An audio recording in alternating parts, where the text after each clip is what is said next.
Morning, Polynikes here with a recap of Game 4 and a report of Game 5. I say that because I don't have any pictures of Game 4, which is really too bad. It was a great game, highly classified, against, yet again, Vanilla Aleph, and ended in a draw. Yeah, I wish I could show you some pictures of that. It was a great game. But we'll get on to Game 5, which is the same list I've been using, so here it is if you need to see it again. If you want more discussion of it, you can look back in the other videos there. But give a moment to look at it. I'm playing Firefight this time. Generally, the killing missions in Infinity are not my favorite. I like to have more things to do. It's a little more interesting. But Firefight's not a terrible mission. And this is what we're going to be playing. So, kill more specialists, kill more lieutenants. Get my pointer, which is where? There it is. Okay. All right, kill more specialists, kill more lieutenants, kill more army points, right? Kill more things. And then, of course, you get one for doing the panoply stuff, and then killing the data tracker, and 2 more classifieds, 1 each. Important to note for this mission, 16-inch deployment zone, and the designated landing area, and I guess panoplies, right? You can get some cool gear. People love the loot box mechanic. There it is. Okay. I'm playing against Cobra Prime in this mission, the only other American that I played, and the only other person to give me a courtesy list. I guess the only person to give me a courtesy list. So here we are discussing something vitally important before the game starts. I can't remember what, of course. Here is the board. With the extended deployment zone, 16, it's going to be pretty much here on his side. And that's the side Cobra Prime ends up setting up on, and myself about, not quite that far. I think it's something like that on my side. I won the lieutenant role and chose to go first. He's playing Shavastii Expeditionary Force, and I'm of course playing the vanilla combined list you just saw. Can't quite see it in this picture, but this building here in the upper right is huge and is fairly dominating. I really expected something in there like the Noctifer, and so I'm expecting that, but we'll see if that happens. Panoplies are along the center, I believe. Yeah, I don't think you can see them in this picture. There's one like under here. Yeah. Okay, we'll move on. Here we're still deciding sides. I think we're doing our classifieds, but you can see better how big this building is, right? That spot is pretty deadly. Okay, so yeah, here's another better picture of it. I'm starting to deploy. You can see my Imatron out there. And there's the panoplies. There's one there. I guess we hadn't placed them earlier. One there, and the other one will be over there somewhere. These are objectives set up for Frostbite, which are, of course, not being used. All right, here's my setup, starting on my right flank. E-drone, slave drone, M drone, R drone. Bit is going to actually end up in this corner. I'm sure we'll have a picture of that. And Kiss here will end up on top of this building as far forward as he can go, which is about there. Got a camo token over here, which is a mine, placed by the Liberto, who's there, my other Imatron. Oh, the other one's scattered over here, which you'll see when we get into his deployment. This camo token here is my Caliban. Q-drone up here. Sheshkin next to it, definitely out of template range, because we are expecting a Noctifier at some point to show up. This is my Spec Ops, who will be here, and we'll have a mine placed around her somewhere. I don't remember exactly where. I'm sure we'll get a picture of it. Okay, here's Bit deployed, Kiss up on top, as I mentioned. The repeater from Bit and Kiss deployed right there. And this camo token over here is the Shrouded. Sheshkin is prone. The prone token's over like behind her hair there. But there it is. Okay, onto my deployments. My opponent's deployment. Here's the scattered Imatron. These are Taiga. I believe they are the Shock Taiga. There's one more farther on that way. You can see this Imatron isn't going to last long. The Taiga is going to kill it like immediately. Here is his far right, where he's gotten Icadron defending over there, and he's got his orders already spread out. See if we can see anything else in his deployment. Nope, everything else was pretty much crammed into his left corner. This is kind of the view from up top of that building. You're just kind of getting a feel for it there, right? You can see my stuff is pretty much hidden from there, except for the Q drone, which is right there. Okay.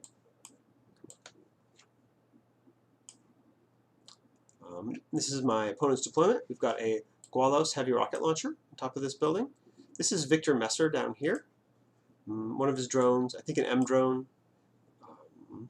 Sheshkin is inside this building, and there's a Nox, I think behind the M drone here, which will be his data tracker. Flip over. Oh, yeah, there's a camo token here, which I was really mystified as to what it was. I thought it might be a mentor lieutenant, and then he just didn't deploy the ambush camouflage.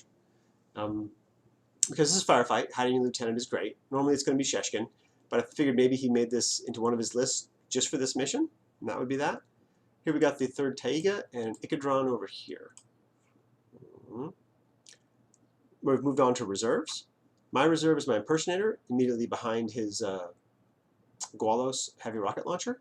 This is not the best placement for my Speculo. She really should have been somewhere more like here, I think.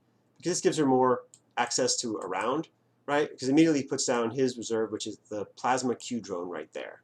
And you can see in one move of crawling, I don't get to it. So it's going to cost me an extra order to move in to attack it before I can go attack the other guy. So it's over there, it's a little safer. Not as many things can see it, right? But having more zone, I obviously don't need the full 2 inches to get to him. So I could have deployed like here and then possibly been within 2 of both. It's a little messy, but I think you get my point. Okay, so this is from his view, the same deployment. This is the camo token down there. You can see Victor Messer picking out there. Oh yeah, Korax Hosht is down here also. That's the special character with the Spitfire, which we'll get into later. Okay. I believe that this is just us checking lines of fire on stuff, or me checking lines of fire and stuff before I begin, because the first thing I start out with is my Shrouded. There's the Shrouded has moved up. My plan here is to get in range, hack the Gualos possibly. Possibly I can isolate Victor Messer, who's in the link over there somewhere. If I do that, that drops him out of the link, makes their link smaller. It takes out all of his hacking support also. I didn't see an engineer anywhere, so you can't fix it. But the Shrouded gets spotted over here by the Taiga, and the Gualos can see me. Even prone can see me where I am. So he's kind of in a bad position. So we go on to plan B, which is the Speculo. Speculo crawls to there. Obviously nothing happens. And then it moves into close combat with the Q drone. It crits me. Fortunately, I crit back. Nothing happens. Gualos fails his turn to face. Next order kills the Q drone when it's trying to electric pulse me. Kill it with the monofilament. Gualos fails the turn to face. I then move toward the Gualos and forget about its nanoscreen, so I shoot it in the back with my shotgun. It takes 1 wound and fails its guts over this little ledge down onto here, facing the Speculo.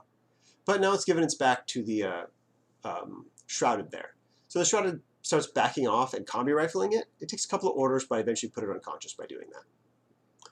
And then my Liberto activates.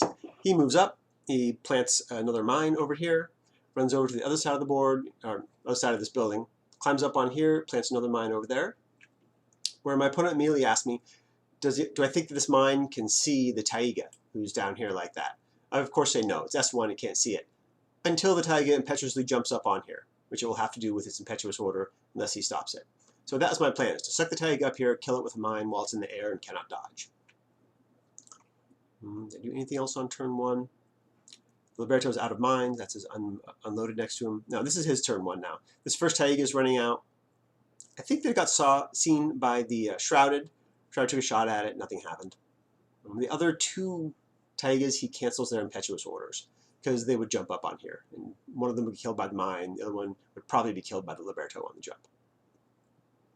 All right, so this is back in his deployment zone. I'll move myself out of the way. And basically his guys are just getting ready to move out. Sheshin's going to come out here. Victor's going to be in the link. Hosht is going to be in the link. They're all going to move out in that direction. Under here you can see the base of the Nox that is his data tracker. Move that back over there and move out. Here's Sheshkin, who has started to move out. The other 2 are moving up over there. They're going to kind of come around this way. You can see the Taiga on that side ran out. I guess there were 4 Taigas. Remember, there's only 3 over there. But the 4th Taiga over here, or 3rd, I'm pretty sure it's 3rd actually, just ran out here and nobody could see it right there.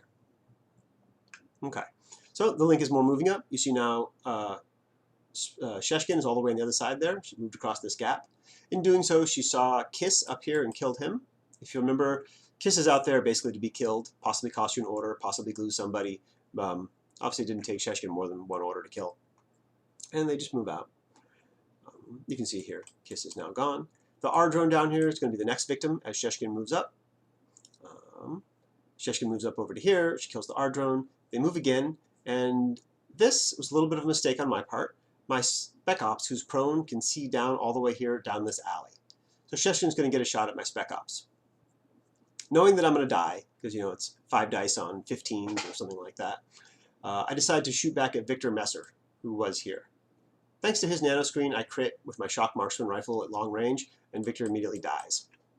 So that was great for me. Cuts down on the link, takes away all of his hackers. My Shrouded's hiding over here somewhere. And then that really reduces the combat effectiveness of this Harris. And they're now going to be moving around over here basically to try to hide. Here you can see where the Shrouded is hiding. I think he's prone, because he doesn't get killed when they come across there. This silhouette is representing where Sheshkin is, and I believe now she's putting the drone unconscious. Again, this silhouette is representing Sheshkin. She kind of tucks into this corner over here. Korax Hosh gets on top of the building, like directly behind this piece of terrain, and next to the unconscious Gwalos, and goes prone, like right there. I believe Sheshkin is not prone, but the other is. So flips over to my turn, and you can see the little nook of the silhouette right there. That's the Q drone getting line of fire to Sheshkin. So I upgrade the Q drone to Marksman 2, move up to about here on the board there, and fire the shots into Sheshkin. Of course, the Noctifer now reveals, which you'll see in the next picture as I move out of the way. The Noctifer is right, in his deployment zone back here, right next to where the Q drone was and the Gwalos was, and that whole fight between the Speculo and them happened. I see why he never revealed, because he wanted to save it for the Q drone over there. Now you can see Sheshkin unconscious, Gwalos unconscious. The Spec Ops is no longer there. Hosh turned out to be his Spec Ops. Once he revealed it with a dodge when I was shooting at it with something, probably the Q drone.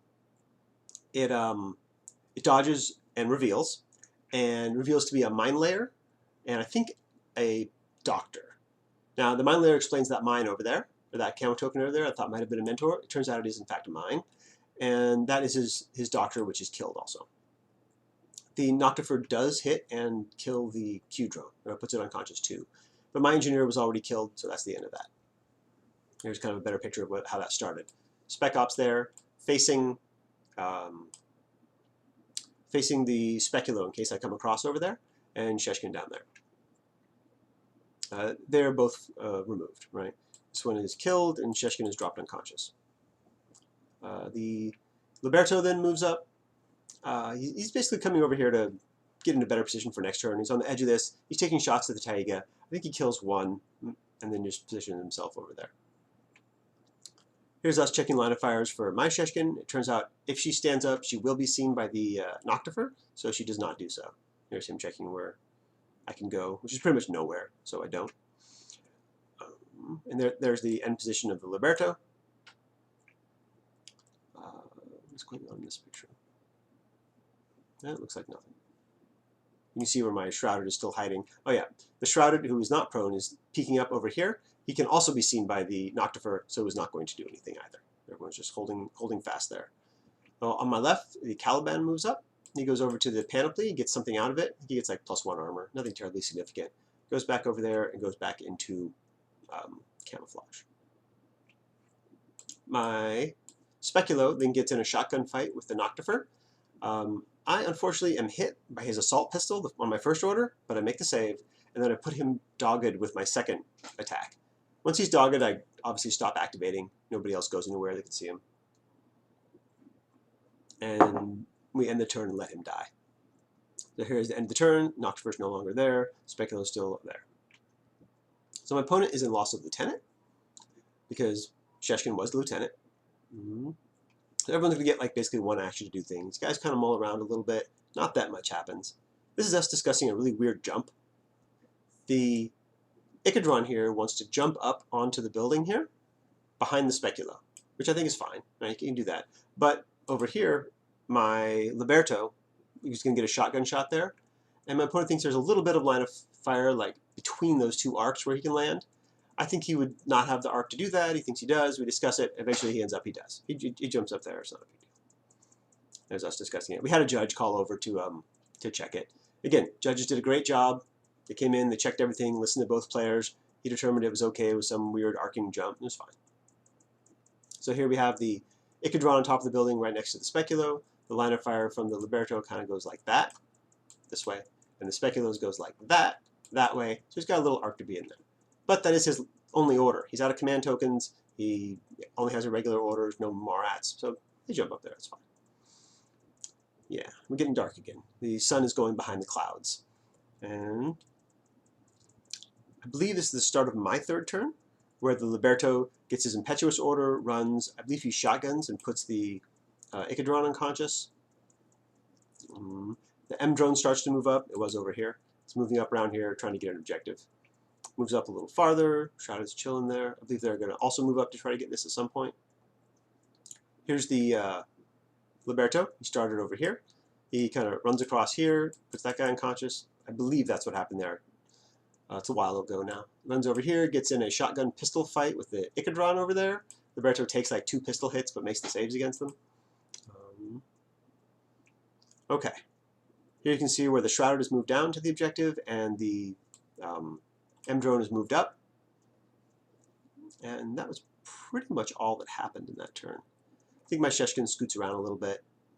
Yeah, we got something out of the panoply over there. And then M-Drone tucks down like that. And there I end my turn. Yeah, Sheshkin's tucked around a little bit. She was over there. She moved over here. These are both mines left by my Spec Ops. There's the re-camoed Caliban over there. And one of my other drones moved up, an R drone. Moved up to here also to, I believe, work on the objective. Yeah, that looks right. And there's the unconscious Q drone who's taken out by the Noctifer. Okay, so my opponent's turn. He's got a couple orders left. The first thing he does is bring in his Cadmus. It's a Cadmus boring shotgun. He drops it down, scatters, ends up in my deployment zone still, which is 16 inches out, remember this mission. And despite the decoy, you cannot disperse into my deployment zone. This is a really weird rules interaction. The way we decided to do it was that all of the decoys, he would still get to place all 3 of them, and they would all go into his deployment zone, touching an edge. So he puts 3 decoys like that. My M drone can see one, flash pulses one, turns out not to be it. But they can't really do anything from there. He was trying to kill Sheshkin with that jump, which of course failed because he was way far away from her. And they just mull around a little bit and don't do anything. So I had all of the objectives except for killing his data tracker, which is that tucked away Nox I just couldn't get to. I was trying in my last turn to do it with the Speculo, but I would have had to go through that mine that I knew was down there, and I just didn't have the orders too efficiently or safely do it. So we end up 9-1, and we're moving on to the last game. Now, my friends had done all the math and told me that I could win the event if I major my last 2 games. And this is like the last of the 2. This is the first of the last 2, right? Game 5 of 6. So we did major it. So we're going into Game 5 with, after looking at all the scoring. If I major Game 6 as well, then I will win the Kraken Masters event and go on to fight the winner of the Pulpy Prodigy event. So we're excited. We're going into Game 6, and we'll do that one next time. Thanks for watching.